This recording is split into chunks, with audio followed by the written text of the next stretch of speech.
नमस्कार दोस्तों, मेरा नाम है ईश मसीह। स्वागत करता हूं फिर से एक बार। दोस्तों, आज का जो टॉपिक है वो है mental health nursing. Mental health nursing में पूछे जाने वाले common MCQs for post basic BSc and BSc. दोस्तों, ये दोनों के लिए ही कॉम्पिटिटिव एग्जाम में ये दोस्तों बहुत ज़्यादा ही फायदेमंद होने वाले हैं। तो देरी ना करते हुए दोस्तों इस वीडियो को शुरू करते हैं। और हमारा आज का जो पहला क्वेश्चन है वो है The following delusions are common in depression except। दोस्तों, इसमें पूछ रहा है जो हमारा कॉमन डेल्यूजन है डिप्रेशन का, एक को छोड़ के क्या है। इसमें ऑप्शन है A delusion of poverty, B delusion of nihilism, C delusion of grandeur and D delusion of persecution. दोस्तों, option C is the right answer. Delusion of grandeur जो है वो कॉमन डिल्यूजन है डिप्रेशन का। दोस्तों ये जो डिल्यूजन ऑफ ग्रैंडियर है ये एक फॉल्स बिलीफ होता है, ठीक है, पोसेसिव सुपीरियर क्वालिटीज़ का, ठीक है। तो इसका सही आंसर है सी। नेक्स्ट क्वेश्चन चलेंगे दोस्तों। In a psychiatric unit a nurse is caring for a male client who experience false sensory perception with no basis in reality.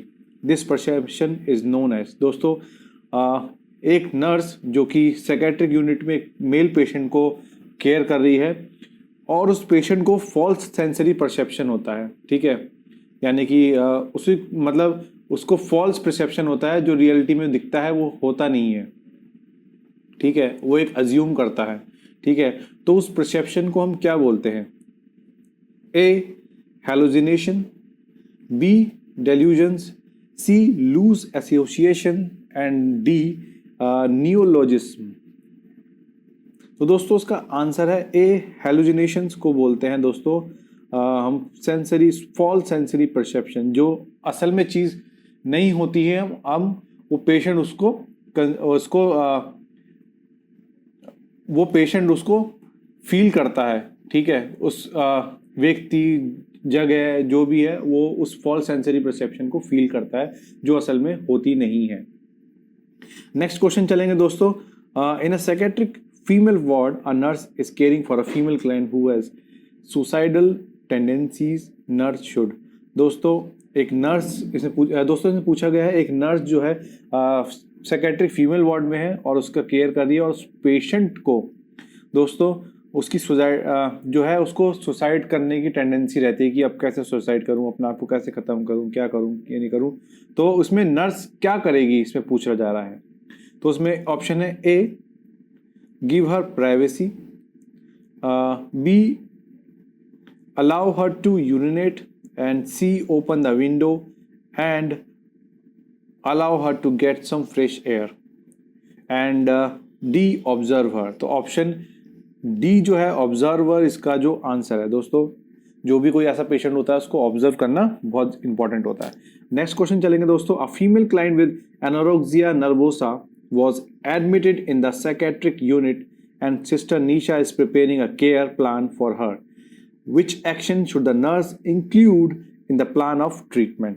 दोस्तों यहाँ पे एक फीमेल पेशेंट है, ठीक है, साइकेट्रिक यूनिट में, तो ठीक है, और एनोरेक्सिया नर्वोसा है उसको, और सिस्टर जो निशा है उसका केयर प्लान बना रही हैं। तो उस केयर प्लान में क्या क्या एक्शन उसको इंक्लूड करना चाहिए, ठीक है, ट्रीटमेंट में। तो इसमें ऑप्शन है A provide privacy during meals, B set up strict eating plan for client and C encourage client to exercise to reduce anxiety and D restrict visits with the family. तो दोस्तों option B set up a strict eating plan for the client, क्योंकि दोस्तों अगर उसका eating plan अगर नहीं बनाएंगे तो उसको बहुत सारी प्रॉब्लम हो सकती है, एनेमिक हो सकती है ज़्यादा, ठीक है, क्योंकि भूख ना लगना ये भी एक बीमारी टाइप की होती है।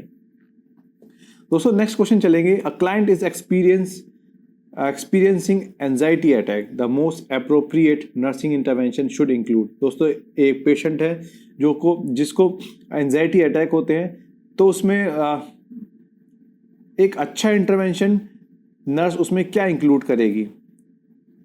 तो ऑप्शन है A turning on the television, B leaving the client alone, and C, staying with the client and speaking in short sentences, and D, asking the client to play with other clients.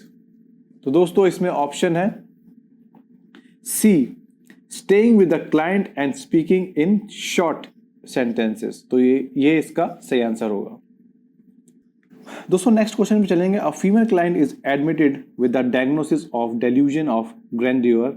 This diagnose reflects a belief that one is. दोस्तों एक patient है female जो admit हुई है, उसको delusion होता है of grandeur का. ठीक है, एक कंडीशन होती है दोस्तों डिल्यूजन ऑफ ग्रैंडियर. और तो उसका जो रिफ्लेक्ट होता है, उसका विश्वास किस पे होता है, इसमें ऑप्शन दे रखा है being killed, B, highly famous and important, and C, responsible for evil world, D, connected to client unrelated to oneself. तो ऑप्शन बी जो होता है दोस्तों हाईली फेमस एंड इंपॉर्टेंट, उसको ये बिलीव होता है, इस डायग्नोसिस का जो भी पेशेंट होता है उसको ये बिलीव होता है कि हाईली फेमस एंड इंपॉर्टेंट होना. ठीक है, नेक्स्ट क्वेश्चन चलते हैं दोस्तों. 20-year-old client was diagnosed with dependent personality disorder. Which behavior is not most likely to an evidence of ineffective individual copying? तो दोस्तों इस क्वेश्चन में पूछा जा रहा है एक 20 साल का लड़का डायग्नोज है डिपेंडेंट पर्सनैलिटी डिसऑर्डर पे. ठीक है, उसका बिहेवियर दोस्तों वो इस बात का सबूत है कि वो अपना इंडिविजुअल जो है दोस्तों वो खो रहा है. मतलब ठीक है, इसमें ऑप्शन दे रखा है कि इसमें क्या सिम्टम रहता है. ठीक है, उस पर्सनालिटी का. ठीक है, A, recurrent self destructive behaviour, B, avoiding relationship, C, showing interest in solitary activities, and D, inability to make choices and decision without advice. दोस्तों इसका जो आंसर है वो D, inability to make choices and decision without advice. दोस्तों इस तरह का जो पेशेंट होता है वो खुद से अपने डिसीजन नहीं ले सकता जबकि कोई उसको एडवाइस या सलाह ना दे. नेक्स्ट क्वेश्चन चलेंगे. Which sign would a male client exhibit during socialisation with schizotypal personality disorder? A, paranoid thoughts, B, aggressive behaviour, and C, independence need, and D, emotional effect. तो दोस्तों ऑप्शन ए, paranoid thoughts, यानी कि उसको thread लगेगा कि कोई मुझको मार ना दे. दोस्तों ये जो स्किज़ोटिपिकल पर्सनैलिटी होते हैं वो अकेले रहना चाहते हैं, सोशलाइज नहीं होते हैं. ठीक है, तो उसको पैरानॉइड थॉट्स आएंगे दोस्तों. नेक्स्ट क्वेश्चन चलेंगे दोस्तों. A nurse is caring for a client with bulimia nervosa. Which of the following is the most important therapeutic goal for the nurse to assess? तो दोस्तों नेक्स्ट क्वेश्चन है. A nurse is caring for a client with bulimia nervosa, which of the following is the most important therapeutic goal for the nurses to assess? दोस्तों इसमें पूछा गया है कि अगर एक नर्स एक पेशेंट को जो कि बुलिमिया नर्वोसा से ग्रस्त है तो उस नर्स को उसका थेराप्यूटिक गोल क्या करना चाहिए उस पेशेंट के लिए. ठीक है दोस्तों, इसमें ऑप्शन है A, encourage to avoid foods, and B, identity anxiety causing situation, C, eat only 3 meals a day, and D, avoid purchasing high calorie food items. दोस्तों ऑप्शन जो B है, identify anxiety causing situations. दोस्तों ये जो bulimia nervosa है वो एक तरह का डिसऑर्डर है जो इंसान अपने आप को कम समझता है, यानी कि दूसरे से बहुत कम समझता है कि मैं अच्छा नहीं हूँ. ठीक है, अपने आप के लिए बिल्कुल नहीं सोचता. ठीक है, गिरा हुआ समझता है, तो वो डिसऑर्डर होता है. तो उसमें जो आंसर है इसका वो है B, identify anxiety causing situations. दोस्तों नेक्स्ट क्वेश्चन में चलेंगे. For assessing the adult cognitive development a nurse observes which behaviour? दोस्तों इसमें पूछा गया है जब एक नर्स एक अडल्ट का कॉग्निटिव डेवलपमेंट असेस करती है तो नर्स किन किन चीज़ों पे ध्यान देगी और किन किन बिहेवियर पे उसको ऑब्जर्व करेगी. तो इसमें पूछा गया है ए, generates new level of awareness, B, assumes responsibility for her action, C, has maximum ability to solve problem and learn new skills, and D, her perception are based on reality. दोस्तों option A जो है इसमें generates new level of awareness is the right answer. दोस्तों ये जो cognitive development है इसमें देखा जाता है कि वो जो अडल्ट है कैसे सोचता है, कैसे चीज़ों को फिगर आउट करता है, ठीक है, कैसे प्रॉब्लम को सॉल्व करता है, तो ये चीज़ देखी जाती है। तो वो नर्स ऑब्जर्व करेगी कि उसका जो लेवल है अवेयरनेस का वो क्या है, कैसे वो नए लेवल को जनरेट करता है। तो दोस्तों option A is the right answer. चलते दोस्तों नेक्स्ट क्वेश्चन पे। A neuromuscular blocking agent is administered to a client before ECT therapy, the nurse should carefully observe the client for.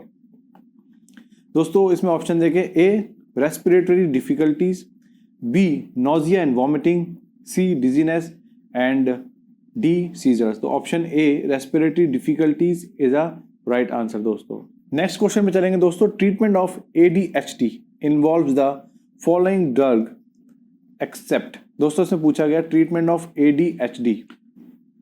दोस्तों इसमें पूछा गया है कि ट्रीटमेंट ऑफ ADHD यानी कि attention deficit hyper activity disorder involves, कौन सा ड्रग इसमें इन्वॉल्व होता है एक को छोड़ के दिए गए ऑप्शन में। तो ऑप्शन ए है amphetamine, B anti depressants and C barbiturates and D lithium carbonate. तो दोस्तों ऑप्शन सी बार्बिटूरेट्स को छोड़ के सारे ही ड्रग जो है वो ADHD में इन्वॉल्व रहते हैं, ठीक है। नाउ दोस्तों नेक्स्ट क्वेश्चन चलते हैं। The primary nursing intervention for the newly admitted patient with bulimia nervosa would be. दोस्तों एक पेशेंट है जो न्यूली एडमिट हुआ है ब्यूलीमिया नर्वोसा करके, ठीक है। तो उस नर्स का फर्स्ट इंटरवेंशन क्या होगा इस पेशेंट के लिए, ठीक है। ऑप्शन दिए गए हैं, teach client to measure intake and output, B involve clients in planning daily meal, C observe client during meals and D monitor clients continuously. तो option D monitor client continuously दोस्तों ये इसका सही आंसर है। ब्यूलीमिया nervosa का आपको बता दिया है मीनिंग दोस्तों पिछले क्वेश्चंस में। दोस्तों नेक्स्ट क्वेश्चन पे चलेंगे। Complication associated with intractable anorexia nervosa would be. दोस्तों से पूछा गया है ऐसा कौन सा कॉम्प्लिकेशन है एनोरेक्सिया नर्वोसा में जो होगा। A cardiac dysrhythmias resulting to cardiac arrest, B glucose intolerance resulting in protracted hypoglycemia, C endocrine imbalance causing cold amenorrhea, and D decreased metabolism causing old intolerance। दोस्तों option A cardiac dysrhythmias resulting to cardiac arrest. दोस्तों जो client है दोस्तों cardiac dysrhythmia resulting to cardiac arrest इसलिए हो सकता है anorexia nervosa वाले पेशेंट में क्योंकि ये जो लोग होते हैं दोस्तों एक तो डाइट प्रॉपर नहीं लेते, बहुत कम खाते हैं, तो इससे क्या होता है सोडियम पोटेशियम की कमी हो सकती है, ठीक है। और जब हमारे नेसेसरी इलेक्ट्रोलाइट्स इम्बैलेंस होते हैं तो कार्डियक फंक्शनिंग में बहुत इंपॉर्टेंट होते हैं, तो इसलिए उनको कार्डियक अरेस्ट हो सकता है और कार्डियक डिसरिथमियाज भी हो सकता है दोस्तों, ठीक है। दोस्तों आई होप आपको समझ में आ रहे होंगे क्वेश्चंस, ठीक है। दोस्तों 1 बाय 1 जल्दी कवर करेंगे हम क्योंकि क्वेश्चंस बहुत हैं और हमारे पास टाइम कम है दोस्तों। नेक्स्ट क्वेश्चन चलेंगे दोस्तों। How can an agitation is a disturb client be minimised. दोस्तों इस क्वेश्चन में पूछा गया है कि जो पेशेंट है उसमें एग्रेसिव और जैसा आंदोलन करने वाला भावना को कैसे कम किया जा सकता है। इसमें ऑप्शन है A increasing stimulation, B limiting unnecessary interaction, C increasing appropriate sensory perception, and D ensuring constant client and staff contact। दोस्तों option B limiting unnecessary interaction। तो दोस्तों रिड्यूस कर सकता है उसके, तो दोस्तों ये जो है लिमिटिंग अननेसेसरी इंटरेक्शन जो है रिड्यूस कर सकता है उसका लेवल ऑफ स्टिमुलेशन को, जैसे कि साउंड, रेडियो, टेलीविजन या अपना कन्वर्सेशन, ठीक है। उससे आप क्या कर सकते हैं उस क्लाइंट को हम शांत करा सकते हैं दोस्तों, ठीक है। दोस्तों नेक्स्ट क्वेश्चन है disorientation is most commonly seen in. दोस्तों जो भटकाव है पेशेंट में वो कौन सी कंडीशन में देखा जाता है? ए ऑर्गेनिक ब्रेन डैमेज में, बी स्किज़ोफ्रेनिया में, एंड सी मेनिया में, and D none of these. तो दोस्तों इसका आंसर है ऑर्गेनिक ब्रेन डैमेज में डिसओरिएंटेशन पाया जाता है, क्योंकि ये कॉमन साइन ऑफ सिम्टम होता है, क्योंकि वो आपके सवालों का जवाब नहीं दे सकता, उसको लगेगा कि मैं कहाँ आ गया, कोई पहचानने से इनकार कर देगा। तो ये सारी चीज़ें दोस्तों इस ऑर्गेनिक ब्रेन डैमेज में आती है। ठीक है दोस्तों, नेक्स्ट क्वेश्चन है modified ECT is not given frequently in routine practice because of. दोस्तों जो मॉडिफाइड ECT है यानी कि इलेक्ट्रो कन्वल्सिव थेरेपी है, वो नहीं दी जा रही है फ्रीक्वेंटली यानी कि बार बार, क्योंकि in routine practice because of, इसमें पूछा है क्यों नहीं दी जा रही ECT बार बार इस पेशेंट को। ऑप्शन है A non availability of anaesthetics, B myocardial infection, and C osteoporosis, and D all of the above. तो आंसर जो है इसका दोस्तों वो है A non availability of anaesthetist. दोस्तों जब एनेस्थेटिक जब अवेलेबल नहीं होते हैं तो नहीं दी जाती है। ठीक है, तो ये इसका आंसर है। दोस्तों अब चलते हैं नेक्स्ट क्वेश्चन पे। नेक्स्ट क्वेश्चन है अबाउट गिलेट-डेला-टोरेट सिंड्रोम। इसमें पूछ रहा है गिलेट-डेला-टोरेट सिंड्रोम क्या है? A upper limb tics, B appears prior to 7 years of age, C shouting obscene words, and D all of these. दोस्तों इसमें जो ऑप्शन है वो है ऑल ऑफ दीज, यानी कि उस पेशेंट को अपर लिम्स टिक्स भी होता है या गुदगुदी होती है या फील होता है कुछ। ठीक है, और 7 साल के अंदर नजर आता है और वो शाउट करता है गलत गलत शब्दों को। ठीक है, तो ये सारे ऑप्शन जो है वो गिलेट-डेला-टोरेट सिंड्रोम में आते हैं दोस्तों। ठीक है, नेक्स्ट क्वेश्चन चलेंगे दोस्तों एंटीडोट फॉर मेथनॉल। दोस्तों मेथनॉल का एंटीडोट क्या है? A ethanol, B BAL, and C EDTA, and D none of these. तो ऑप्शन है इसमें एथेनॉल जो है दोस्तों वो मेथनॉल का एंटीडोट है। दोस्तों चलते हैं नेक्स्ट क्वेश्चन पे, which is the overall priority goal of in patient psychiatric treatment. दोस्तों इसमें पूछा गया है जो भर्ती हुए साइकेट्रिक पेशेंट है तो उसका हमारा सबसे पहला लक्ष्य क्या होगा? ठीक है, A maintenance of stability in community, B medication compliance, and C stabilisation and return to the community, and D better communication skill. तो दोस्तों इसमें जो सही आंसर है वो stabilisation and return to the community, यानी कि उनके जो दिमाग में उनके बिहेवियर में ठहराव आ जाए और वो दोबारा से नॉर्मल लोगों के साथ जुड़ सके। ठीक है, नेक्स्ट क्वेश्चन चलेंगे दोस्तों, the stimulation in which individual have excessive worry or believe that they are suffering from a physical illness despite lack of medical evidence is known as। दोस्तों इसमें पूछा गया है कि ऐसी सिचुएशन जिसमें पेशेंट को बहुत ज़्यादा ही चिंता हो और यकीन हो कि वो किसी फिजिकल इलनेस से यानी कि किसी गंभीर बीमारी से वो ग्रस्त है। ठीक है, बिना किसी मेडिकल सबूत के। तो दोस्तों इस कंडीशन को कहते हैं, ऑप्शन दिए गए A pain disorder, B phobic disorder, and C somatoform disorder, and D dissociative disorder. तो दोस्तों ऑप्शन है somatoform disorder is the right answer. ऐसे जो पेशेंट वो खुद को बीमार समझते हैं बिना किसी मेडिकल प्रूफ के। नेक्स्ट क्वेश्चन चलेंगे दोस्तों, food that should be avoided in a alcohol withdrawal client. दोस्तों इसमें पूछा गया है कि ऐसा कौन सा फूड, ठीक है, जो हमें नहीं देना चाहिए जिसने हाल ही में शराब छोड़ी हो। A milk, B orange juice, C soda, and D regular coffee. तो दोस्तों ऑप्शन डी है जो रेगुलर कॉफ़ी हमें अल्कोहल छोड़े हुए पेशेंट को नहीं देना चाहिए। क्यों? क्योंकि जो कैफाइन होती है कॉफ़ी के अंदर वो स्टिमुलेट करती है एंजाइटी को, तो इसलिए वो फूड को हम अवॉइड करना चाहिए उस पेशेंट में। दोस्तों नेक्स्ट क्वेश्चन चलेंगे, late signs of heroin withdrawal. इसमें पूछा गया है दोस्तों, जिस किसी पेशेंट ने हीरोइन छोड़ी हो तो उसके क्या साइन एंड सिम्टम होंगे बाद में।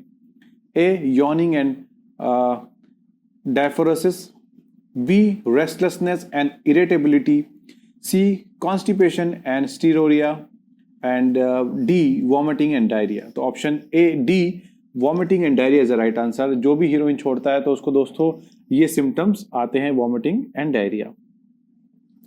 दोस्तों नेक्स्ट क्वेश्चन है, based on the knowledge of electroconvulsive treatment the nurse explain to the student nurse that atropine is given before the treatment primarily to। दोस्तों इसमें पूछा गया है कि जो ECT है, जो हमारा ECT हम देते हैं इलेक्ट्रोकन्वल्सिव ट्रीटमेंट से पहले हमें एट्रोपिन क्यों दिया जाता है, तो नर्स क्या बताएगी स्टूडेंट को। ठीक है, A minimise intestinal contraction, D decrease anxiety, C dry up body secretion, and D prevent aspiration. तो दोस्तों ऑप्शन डी प्रिवेंट एस्पिरेशन। ठीक है, क्योंकि जब भी इलेक्ट्रोकन्वल्सिव ट्रीटमेंट करेंगे तो एट्रोपिन देके उसका जो सिक्रेशन है वो मिनिमाइज हो जाता है और रेस्पिरेटरी ट्रैक्ट में दोस्तों। ठीक है, ये आंसर इसका करेक्ट है, प्रिवेंट एस्पिरेशन। दोस्तों नेक्स्ट क्वेश्चन है, the focus of environmental therapy is to. दोस्तों से पूछा गया है कि जो एनवायरमेंटल का थेरेपी की देने का जो उद्देश्य है वो क्या है। A manipulate the environment to bring about positive changes in behaviour, B allow the client to perform whatever he wants to, C role play life events to meet individual needs, and D use natural remedies to control behavior। तो दोस्तों option A manipulate the environment to bring about positive changes in behaviour. ठीक है दोस्तों, इसलिए ही environmental therapy दी जाती है ताकि उसका जो बिहेवियर है वो पॉजिटिव हो, चेंज हो। ठीक है दोस्तों, अब चलते हैं नेक्स्ट क्वेश्चन पे। A client is receiving monoamine oxidase inhibitors as part of the treatment. Which would be most important for the nurse to stress to avoid? दोस्तों इसमें पूछा गया है, एक टेस्ट चल रहा है ट्रीटमेंट का, जैसे कि जिसको बोलते हैं मोनोमाइन ऑक्सीडेज इनहिबिटर्स। ठीक है दोस्तों, जब वो लेता है पेशेंट तो उसको कौन सा फूड अवॉइड करना चाहिए। ठीक है, ऑप्शन है A organ meats, B sardines, and C shellfish, and D legumes. तो दोस्तों ऑप्शन बी सार्डाइन्स, यानी कि दोस्तों सार्डाइन्स जो होता है एक तरह की मछली होती है। ठीक है, और ये अवॉइड करना चाहिए जब ये ट्रीटमेंट चल रहा होता है। तो जैसे कि अल्कोहलिक ड्रिंक, बियर, वाइन, ये सारी चीज़ें भी दोस्तों इसमें अवॉइड करनी चाहिए। दोस्तों नेक्स्ट क्वेश्चन चलेंगे, all of the following are true about buspirone except. दोस्तों नीचे के ऑप्शन में से सारी चीज़ें ट्रू है बसपायरोन के बारे में, एक को छोड़ के। ए it is a azapiron, B produce severe sedation, and C antidepressant, and no anticonvulsant action। तो दोस्तों option B produce severe sedation जो है दोस्तों इसके बारे में सही है। जो बसपेरोन है जो दोस्तों वो सेडेशन प्रोड्यूस करता है बहुत ज़्यादा। नेक्स्ट क्वेश्चन चलेंगे दोस्तों, a child with a diagnosis of reactive attachment disorder would. दोस्तों इसमें पूछा गया है कि अगर एक बच्चा रिएक्टिव अटैचमेंट डिसऑर्डर से ग्रसित होगा तो वो क्या कर सकता है। तो इसमें ऑप्शन है, A have more positive relation with the father than the mother, B cling to mother and cry on separation, and C be able to develop only superficial relation with the others, and D have been physically abuse. दोस्तों option C जो है be able to develop only superficial relation with the others is a right answer। क्योंकि दोस्तों जो reactive attachment disorder होता है वो अपने पेरेंट्स और जो फर्स्ट उसके केयर टेकर होते हैं उससे वो अटैचमेंट नहीं बना पाता दोस्तों, तो इसलिए वो सुपरफिशियली जो भी रिलेशन है वो किसी से भी डेवलप कर सकता है। नेक्स्ट क्वेश्चन चलेंगे, language development in a autistic child resembles A scanning speech, B speech lag, C shuttering, and D echolalia। दोस्तों इस क्वेश्चन में पूछा जा रहा है, अगर किसी बच्चे को ऑटिस्टिक चाइल्ड रिजेंबल्स है, ठीक है, तो उसको जो तो उसका जो बिहेवियर है, उसका क्या रिएक्शन है, तो उसमें ऑप्शन दिए गए, ए स्कैनिंग स्पीच, ठीक है, B speech lag, C stuttering and D echolalia. तो दोस्तों इसका ऑप्शन डी इकोलेलिया, यानी कि अगर कोई व्यक्ति बार बार कोई रिपीट कर रहा है साउंड वर्ड, है ना, तो वो उसको क्या करता है, कैच करता है और वही चीज वो दोहराता है दोस्तों, तो इसको इकोलेलिया बोलते हैं। नेक्स्ट क्वेश्चन चलेंगे दोस्तों, the what are the most specific sign and symptom that would be used for diagnosis of anorexia nervosa. दोस्तों से पूछा गया है कि एक स्पेसिफिक साइन और सिम्टम क्या हो सकता है डायग्नोसिस फॉर एनोरेक्सिया नर्वोसा का, ठीक है। इससे पूछा गया, दोस्तों से पूछा गया है कि एनोरेक्सिया नर्वोसा का स्पेसिफिक साइन एंड सिम्टम्स क्या होगा। A excessive weight loss, amenorrhoea and abdominal distension, B slow pulse 10% weight loss and alopecia, C compulsive behavior, excessive fear and nausea, D excessive activity, memory lapse and an increased pulse। दोस्तों इसका जो option है A excessive weight loss, amenorrhoea and abdominal distension, ठीक है दोस्तों। ये anorexia nervosa जो है एक ईटिंग डिसऑर्डर है, जो अपने उसको लगता है कि मैं ज़्यादा खाऊंगा तो मोटा हो जाऊंगा, इसलिए वो खाना खाना छोड़ देता है दोस्तों। तो उससे वेट लॉस हो सकता है, एमेनोरिया हो सकता है, एब्डोमिनल डिस्टेंशन हो सकता है दोस्तों। दोस्तों नेक्स्ट क्वेश्चन चलेंगे, डिप्रेशन। इसमें दोस्तों डिप्रेशन के बारे में पूछा गया है कि डिप्रेशन है क्या।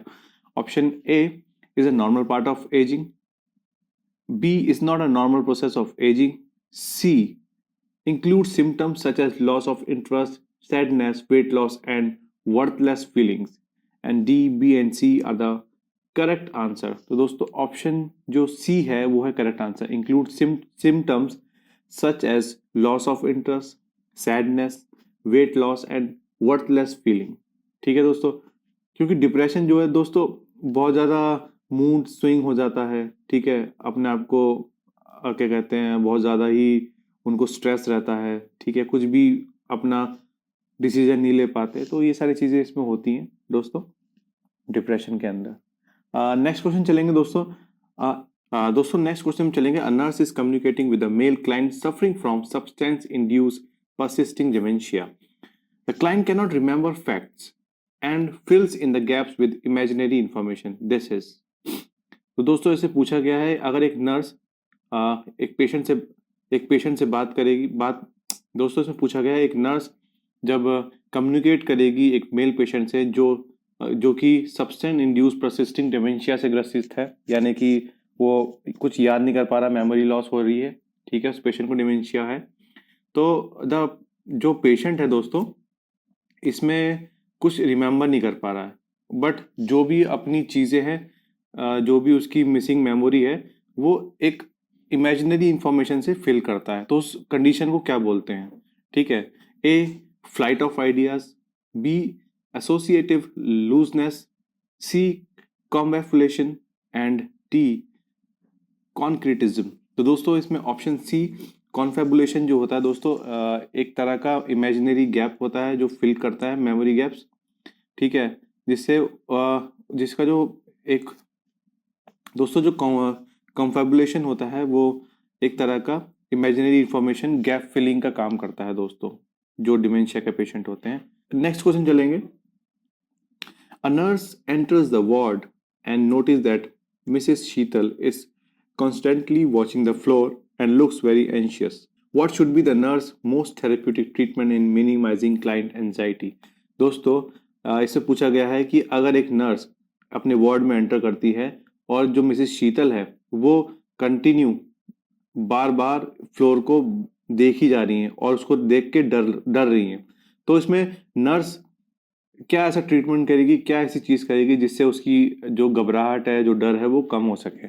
ठीक है दोस्तों, option A would you like to watch TV, B would you like me talk with you, C are you feeling upset now and D ignore the client and do not rest of the work. दोस्तों option B would you like me to talk with you, अगर nurse उससे ऐसे पूछेगी कि मैं आपसे बात कर सकती हूँ, तो शायद उसका डर कम हो सके। तो ये इसका थेरेप्यूटिक ट्रीटमेंट होगा जिससे कि उसका एंजाइटी कम हो सके। नेक्स्ट क्वेश्चन चलेंगे दोस्तों, जो कि है nurse pen is aware that symptom that distinguish post traumatic stress disorder from other anxiety disorder would be: A. Avoidance of situation and certain activities that resemble the stress.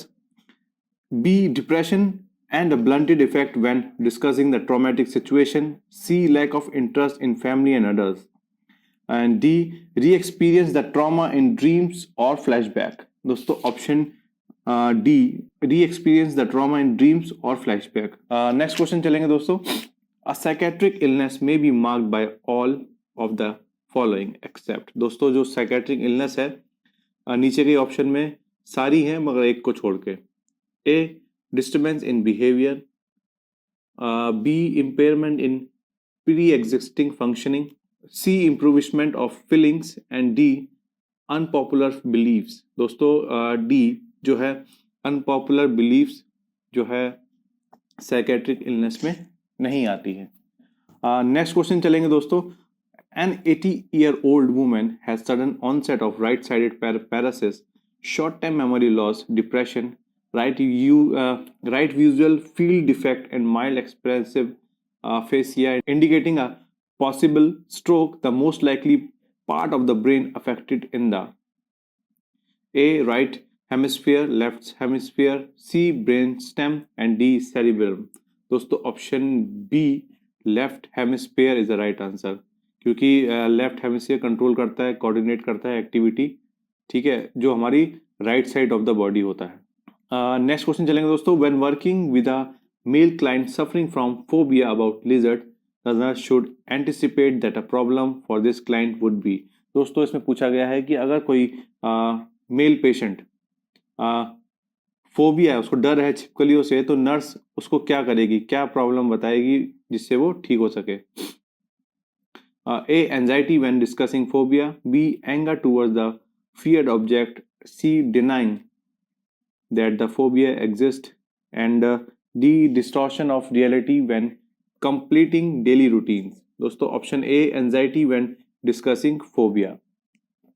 Now दोस्तों next question चलेंगे। A characteristic that would suggest the nurse that Miss Shikha may have bulimia would be: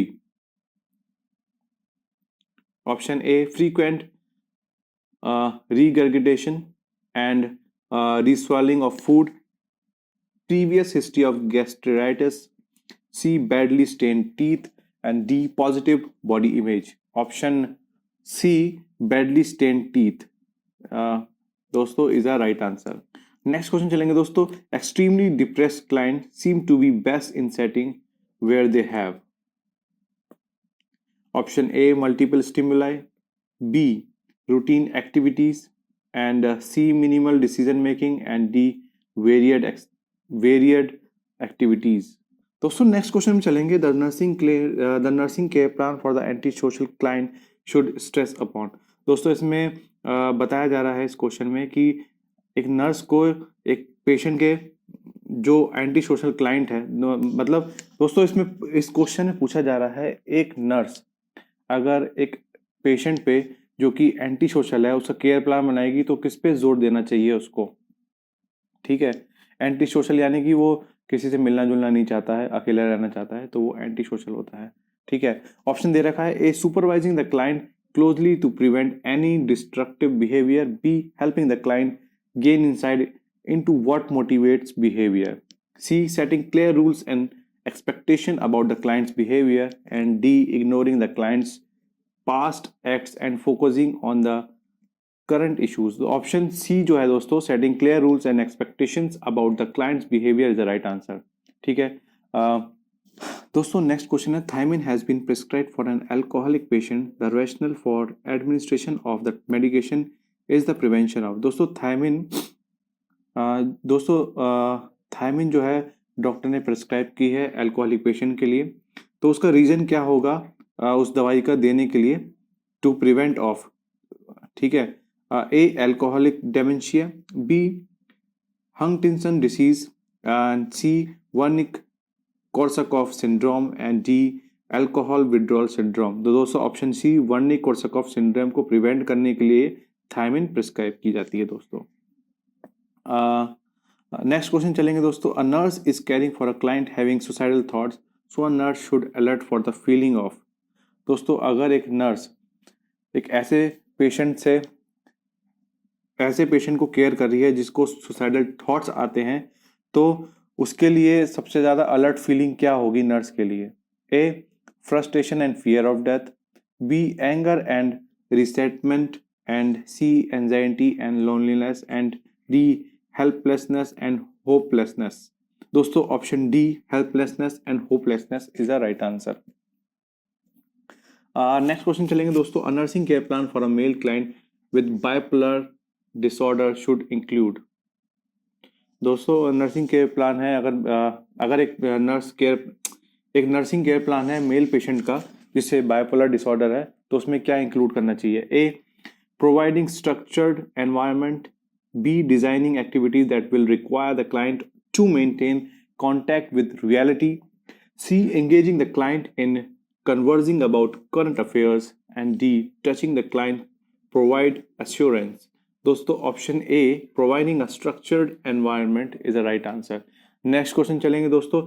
in a case of a client with depression who has not responded to antidepressant medication, the nurse anticipates what treatment procedure to be prescribed। दोस्तों इसमें पूछा जा रहा है इस question में कि अगर कोई पेशेंट डिप्रेशन से ग्रसित है और वो एंटी डिप्रेसेंट मेडिकेशन से उसको कोई रिस्पॉन्ड नहीं दे रहा है, तो नर्स को क्या करना चाहिए ऐसा और क्या ऐसा ट्रीटमेंट प्रोसीजर करना चाहिए जिससे वो ठीक हो सके? A, neuroleptic medication, B, short term seclusion, and C, psychosurgery, and D, electroconvulsive therapy. तो दोस्तों इसमें जो ऑप्शन डी है, इलेक्ट्रोकन्वल्सिव थेरेपी जो है is a right answer. Next question चलेंगे दोस्तों। When planning care for a female client using ritualistic behavior, nurse must recognize that the ritual. Option A helps the client focus on the inability to deal with reality, helps the client control the anxiety, and C, it is under the client conscious control, and D is used by the client primarily for secondary gains. B helps the client control the anxiety is a right answer दोस्तों। Next question चलेगा दोस्तों। 32-year-old male graduate student who has become increasingly withdrawn, neglectful of his work and personal hygiene is brought to the psychiatric hospital by his parents. After detailed assessment, a diagnosis schizophrenia is made. It is unlikely that the client will demonstrate A, low self-esteem, B, concrete thinking, and C, effective self-boundaries, and D, week ago। C, effective self boundaries is a right answer दोस्तों। Next question चलते हैं दोस्तों। sobbing and grunting would be form of what kind of non-verbal message? A, kinesis, B, paralanguage, C, proxemics, and D, appearance। The option B, paralanguage is the right answer। How soon after chlorpromazine administration should the nurse expect to see a client's delusional thoughts and hallucination eliminated? A, severe minutes, B, several hours, C, several days, and D, several weeks। तो option several weeks is the right answer दोस्तों। Next question में चलेंगे दोस्तों। A male client who is experiencing disorder thinking about food being poisoned is admitted to the mental health unit. The nurse used which communication technique to encourage the client to have dinner? दोस्तों इसमें पूछा गया है कि अगर एक male patient है जिसको डिसऑर्डर है फूड के बारे में सोचना कि वो उसमें जहर है, ठीक है, तो नर्स कैसे उसको कम्युनिकेशन करके उसको इंकरेज करेगी कि वो खाना खाए? ठीक है। A, focusing on self disclosure for own food preference, B. Using open-ended question and silence. And C. Offering opinion about the need to eat. And D. Verbalizing reason that the client may not choose to eat. तो दोस्तों option B, using open-ended question and silence, is the right answer. तो दोस्तों ये थे कुछ MCQs post basic BSc entrance exams के लिए, और इसे BSc स्टूडेंट लास्ट ईयर वाले भी इसको देख सकते हैं, ये आपके लिए हेल्पफुल होने वाले हैं। तो दोस्तों अगर ये वीडियो आपको पसंद आई हो तो लाइक करें, शेयर करें, चैनल को सब्सक्राइब करें और हमारे बेल आइकन को दबाना ना भूलें। हम ऐसी वीडियो आपके लिए लाते रहेंगे। धन्यवाद।